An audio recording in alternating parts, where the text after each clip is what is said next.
Welcome back to another session with Legendary KD. And here today I will talk about the importance of life and death within an anime and why the resurrection of some characters can really be detrimental to a show. It could really have a positive and negative impact on many shows. And I feel like this one concept is something that even some of my favorite shows kind of suffer with. One in particular that I will bring up, later in the video. But first I want to go over life and death are two of the most important things in everyone's life. Regardless of what you do, regardless of what moments you may have that you may feel are more important, like, for example, say the first time you ride a bike, the first time you drive a car, your first kiss, your first prom, the first time, your first job application, your first job interview, your first job in general, your first day in college, your move-in day. All days like that are very important to a young person's life, and many lives all across the globe as a whole that we can all relate to if we've ever had those days. But the two main things that stand above all else when it comes to the concept of life and death is life and death in and of itself. There is no greater moment on this planet for when you are first born into this earth. There is no greater moment, there is no more important moment in this life for you when you finally take your last breath and you leave this earth, whether that be in a hospital bed surrounded by your family, whether that be you just, whether if you're lying on the floor and this is, an event filled with unexpected turn of events, etc. Life and death are two of the most important things in a person's life, and I really want people to really understand how important life and death truly is. So when you first open your eyes, you're given this excuse me. When you first open your eyes, you're given this gift by what many people would say, by God. You are birthed into this world and you are given a chance to really pace your own journey and make your own decisions moving forward. And those decisions could eventually lead to your downfall, or they could really lead to your uprising. And I'm going through all of this to really blend this in to not only anime, but fiction in and of itself. Life and death are very important when it comes to animes as a whole. Whether if you extend their life and really show how much of an impact that they have on the world and to, those around them, or to show their death and how their death in and of itself could really impact somebody else's life afterwards, And first I want to mention One Piece first, because I feel like One Piece does this probably better than any other anime possible out there, and the one thing that I feel like Oda does better than almost every other anime or manga author that I've read and watched before. Oda,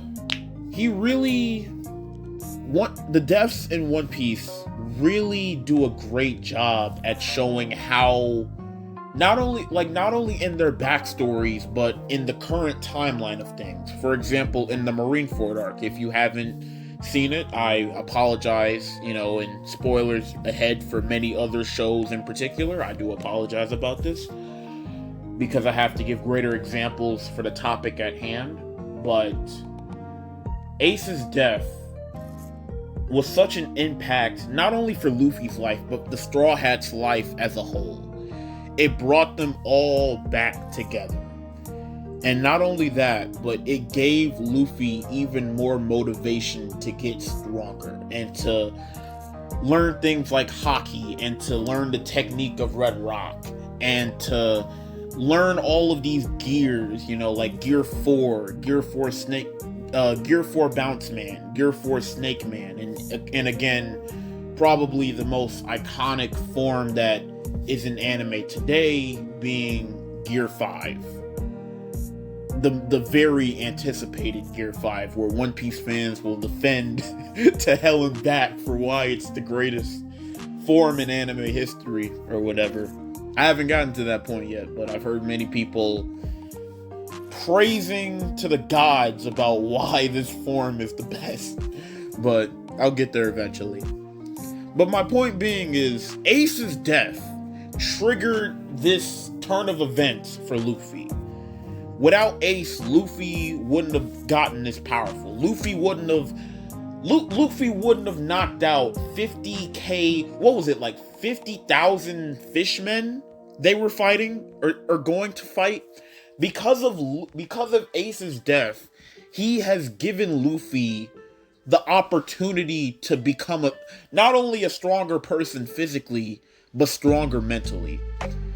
And I feel like he's not only gained this greater sense of a fighter or a pirate or a warrior, but he's gained even more emotional intelligence than we see, at the beginning of the show. Now, don't get me wrong, Luffy has always had a greater sense of emotional intelligence than everyone else in the show, but I feel like Ace's death really influenced Luffy to really to really bond those connections and ties that he's had previously even more than before, because now Luffy finally sees the value of both life and death. And this not only, again, has impacted him physically, but mentally, not only as a pirate, but as a person. And it really strengthened his goal as becoming the Pirate King and finding the One Piece or whatever, So I feel like Oda honestly does a great job at impacting one's life. And let's go on to another show, being Naruto. And I'm gonna say this example and another example again, if I can really think of one, because again, I've watched all of the big three. Well, the majority of the big three. I haven't finished One Piece yet, but going on to Naruto now. Now we all know the infamous Jiraiya death and how many people have cried and many people have sobbed for Jiraiya, and how Jiraiya made the sacrifice of gaining intel on not only Pain but the Akatsuki as a whole. Well, mainly for Pain, but yeah, gaining intel for Pain, and then leading that back to the village and having this code that they can decipher. And how Jiraiya's death not only impacted Naruto's life, but the lives of many. Like, we really see how much Jiraiya meant not only to Naruto but to Tsunade, and how Jiraiya's death really strengthened her own goal. Like, I feel like Jiraiya really motivated Tsunade even more throughout the course of the show, and how she's always preaching about the will of fire. I don't think we've seen Tsunade this motivated before Jiraiya's death, in my opinion. And not only that, but before he even died, like, when he was alive, he impacted her life by coming to her and showing the youth of the ninja world, being that Naruto, when he saved Tsunade from a punch by Kabuto, and how she saw the will of fire in that boy in Naruto. And that in and of itself really flickered her vision of the future for the shinobi world, And Jiraiya, of course, we all know from the Tsunade arc, Jiraiya coming to recruit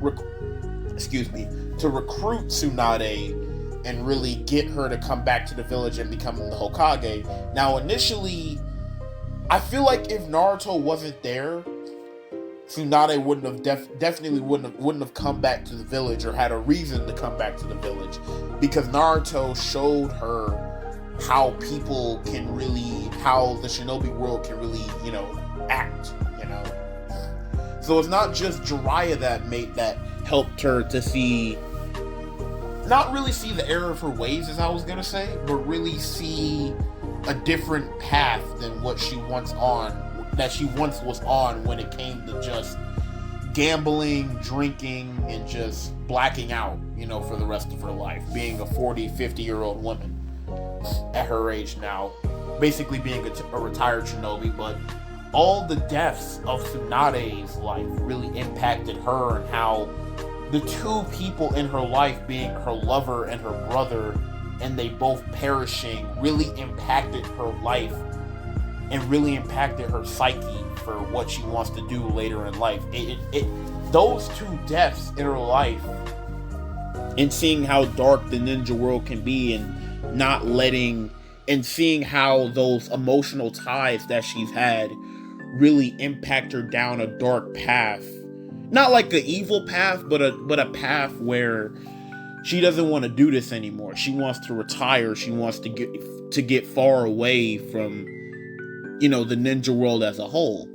And basically, it really set the foundation for who she became at the start of the Tsunade arc, I believe. I don't really know what else to call it. I mean, we can't really call it the Rasengan, the Rasengan training arc, because, that doesn't really take up the majority of the arc. I think that comes in a quarter way in. But basically what I mean is, death can really impact one's life, as we've seen with not only Ace, but the two deaths that Tsunade has had to deal with, before, the eventual Tsunade arc. And moving on back to what I was saying about Jiraiya's death really, it had the opposite effect that it did on Tsunade previously, where we see her obviously crying and shedding tears for Jiraiya, and how much Jiraiya actually meant to her, which honestly surprised me as a kid, because, I didn't really think Tsunade really cared for Jiraiya that much. But of course, they had this brotherly sister connection in a way, or maybe just as friends, really. But they obviously cared about each other one way or another. And Jiraiya's death really impacted Tsunade's life again. Another person that, she was close to is now gone. It has now really impacted her life, this time in a positive way, where she's not gonna continue, she still does drink and gamble, but now she sees the bigger picture and now wants to help pave the way for, like I said, the future of the shinobi world, for young ninjas like Naruto and Sakura, and her standing up to Pain and her standing up to Madara are two key examples of how the deaths in Tsunade's life have really impacted her positively this time around, and how she has to keep moving forward no matter, how many people close to her pass on. So those are the first two deaths I want to go over. Now I want to mention one of my favorite shows that I feel one has really, kind of screwed the pooch on. And that is bringing Dimple back to life. I don't want to, make a rant video on this because I want to make this for a separate video, but Dimple coming back to life was probably one's only flaw in Mob Psycho 100. And I get that, and I do understand the fact that there may be remnants of Dimple somewhere around the city, like there was the first time around, when Teru initially, quote-unquote, killed him. So it does make sense for him to come back to life, but this is something that I would argue if Dragon Ball Z never had Dragon Ball Super to worry about, we should all be, actually, I don't have a problem with Vegeta coming back to life, because that way he could really, set the foundation for being a father. And that's a bad example. I don't want to bring up the Vegeta sacrifice, because that had a great impact in and of Vegeta's life in and of itself, and it really showed us as fans, as the audience, how Vegeta has really come to care about the people that he can now call his family, to the point where he now even acknowledges Kakarot, aka Goku, for being one of those people that he's, risking his life to save, like the same Vegeta that claimed to be the Prince of All Saiyans, which he does still, but now he sees the greater aspect of not only Earth, but humanity as a whole. And his sacrifice, aka death, is a message in and of itself of how Vegeta has changed in a way. And now flipping over to the life side of now flipping over from death to life now, we've seen how still being alive can impact one's life as a whole too. For example, a character that is kind of related to Vegeta being Bakugo, but his character arc is different, but it's still the same. Like I said for Vegeta, the same Vegeta that was invading Earth to track down Goku, and the same Vegeta that was yapping about being the Prince of All Saiyans, and the same guy that was willing to destroy Earth is now willing to protect it. The same guy being Katsuki Bakugo, who initially in Season 3 only wanted to solve his problems with Fist and explosions and through his anger and through his actions. Now, in Season 6, Episode 23, now he uses his words over his actions. Now he, instead of really getting things out of his system in a negative anger, anger type of way, he now expresses his feelings through his words and through his past experiences. And again, that's just another sign of great character development, and a sign of how being alive and how life in and of itself can really impact one's character as a whole too. Now, back to my Dimple thing. Dimple coming back to life, it set a sour taste in my mouth. I just didn't like Dimple coming back to life. I really thought that him coming back to life, though, again, like I said, it does make sense with the remnants of his spirit still being somewhere around the city. It really takes away from Season 3, Episode 6, where he would sacrifice himself for Mob, and he would, and again, this is another great sign of good character development, and I feel like Dimple staying dead would have continuously, if he was to stay dead, it would have continuously, excuse me, I had to blow my nose, and I didn't want to, do that through my video. But like I was saying, of course there are remnants of Dimple that are across the city, and it does make sense for him to, still be alive, considering, the remnants are still, and particles are still somewhere around the city. But think about how impactful it would have been if Dimple would have stayed dead for the remaining 6 episodes of Season 3. Think about how impactful Dimple staying dead would have actually been. Think about how great of a message that would have been for the world of Mob Psycho. Now, we know, if you've watched Mob Psycho, we know that Mob Psycho isn't really an anime that, it doesn't really influence death like that. It's a basic show of shonen and slice of life, but it never really kills any of their characters off. I can't remember, outside of, I guess you could say, spirits, but I don't really think those spirits they don't really count, since they're already dead in a way. So Dimple being dead and him sacrificing himself for Mob was one of the greatest points in the entire show, and another great form of character development in Mob Psycho 100, where this little troll whose dream was it to become a god, he didn't want to become a god at all. He wanted to be acknowledged. He wanted to be seen. He wanted to be heard. He wanted people to hear his ideas and his thoughts. He wanted somebody to really talk to. He wanted somebody to really share his ideas with, and that person was Mob.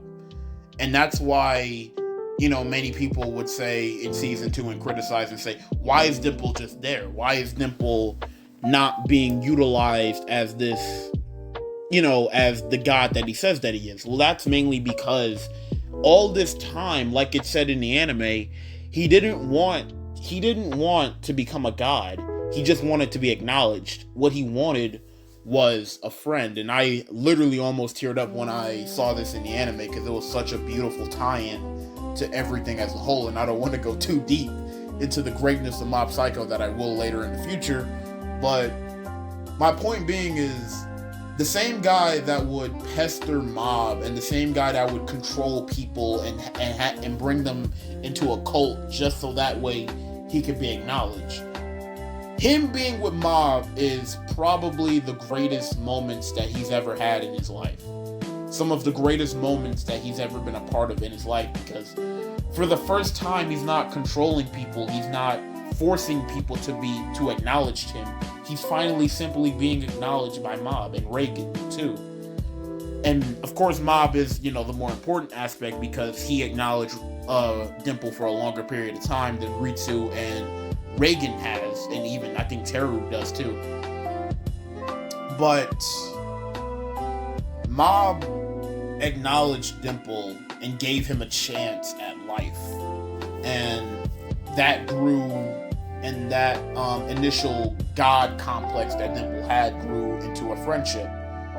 And the same Dimple that was mind controlling people and forcing other people to do his bidding finally sees the error of his ways, and he's now switched over to now living a comfortable life with Mob as a friend.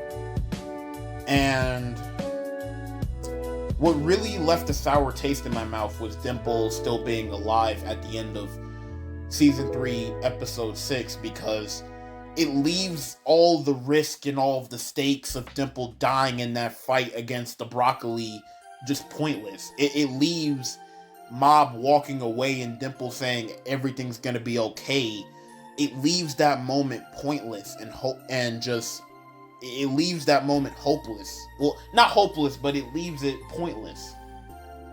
Everything that Dimple has done up until that point in that arc was like, all that is just now gone away, because now I feel like one is now telling me that there are no stakes in this show, that there are no risks, that there are no true measures to death in this show, and that people can be brought back like that. Now, I'm not saying a human could initially. Well, they could probably turn into a spirit, but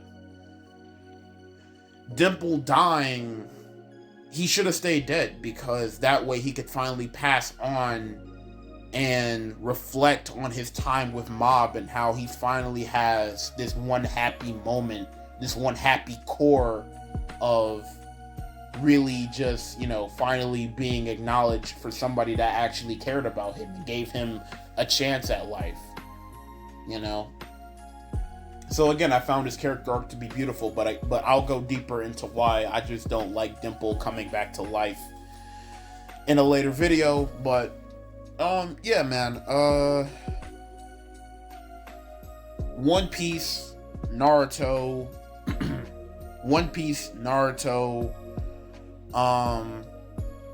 you could even say Hunter x Hunter, even though I feel like Hunter x Hunter doesn't really explore this, because some people in Hunter x Hunter do kind of come back to life in a way, or some people that were initially gonna die end up not dying. That being, for example, characters like Gon and Kite, for example, that I'm thinking of off the top of my head. But there are some characters that stay dead in Hunter x Hunter, for example, that being Uvogin,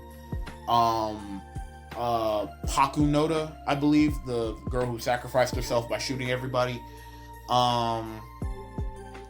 Again, I'm sorry guys, it's been a while since I've watched Mob Psycho. I'm going to do a rewatch on that eventually too. But another anime I failed to mention thus far is Attack on Titan, and how the deaths in Attack on Titan mean so much to the construction of the show of Attack on Titan in and of itself. and they really do a great job at seeing how a death in the show can impact so many people's lives. And I said that One Piece is probably the best at, exploring the risk of death and how that can impact the person's life. I feel like Attack on Titan honestly does that a little bit better, in my opinion. How Erwin's death impacts Levi, how Hanji's death impacts Levi, how Hanji's life not only impacts Levi, but impacts Armin too, and how he, and all of these deaths just impact one after another, and all of these deaths make for the choices that the characters are still there alive today are still making now because of the sacrifices and the deaths, like I said, of certain characters. Now, I might make a part 2 to this video. I might in the future. I don't really know. I don't really have video construction things like other people do. I just think of a topic. I pick, a great looking wallpaper from Google.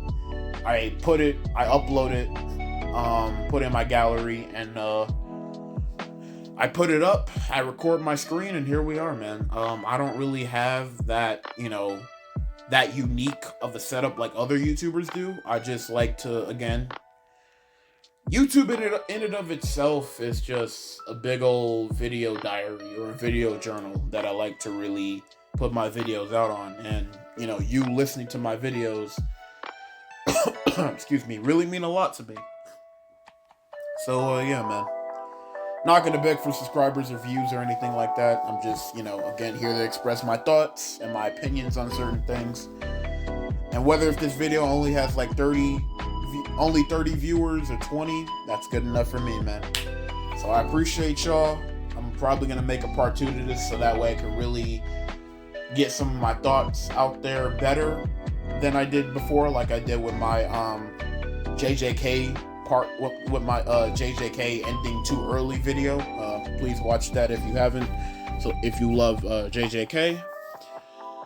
And yeah, man, that's really about it for me. Peace.